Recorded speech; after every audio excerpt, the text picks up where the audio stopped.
ఇప్పుడే అందిన వార్త. ట్రక్కు 2 డోర్లు ఓపెన్ చేయగానే భారీగా నగదు, పోలీసులు షాక్ అంటూ వార్తలు అయితే వినిపిస్తున్నాయి. దీనికి సంబంధించి వివరాలు చెప్పడానికి వీడియో చేయడం జరుగుతుంది.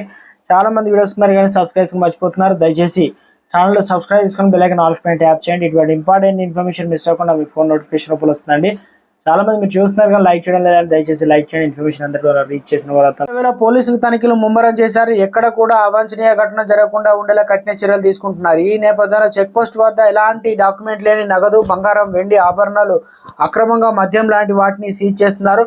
ఇటీవల కోనసీమ జిల్లా కడియం మండలం పొట్టిలంక వద్ద ఎన్నికల తనిఖీలో పోలీసులు చెక్ పోస్ట్ వద్ద బంగారం, వెండి ఆభరణాలు పట్టుకున్నారు.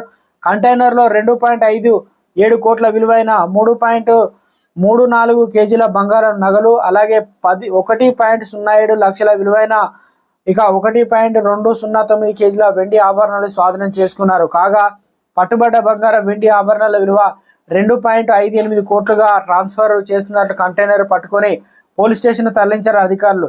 డిస్ట్రిక్ట్ గ్రీవెన్స్ కమిటీ విచారణ అనంతరం సంబంధిత శాఖ అధికారులు చర్యలు తీసుకోవడం జరుగుతుందని రిటర్నింగ్ అధికారులు అయితే తెలియజేశారు. కంటైనర్ ఓపెన్ చేసిన పోలీసులకు ఒక్కసారిగా షాక్ గురయ్యారు. ఇంత పెద్ద అమౌంట్ ఒక్కసారిగా దొరకడం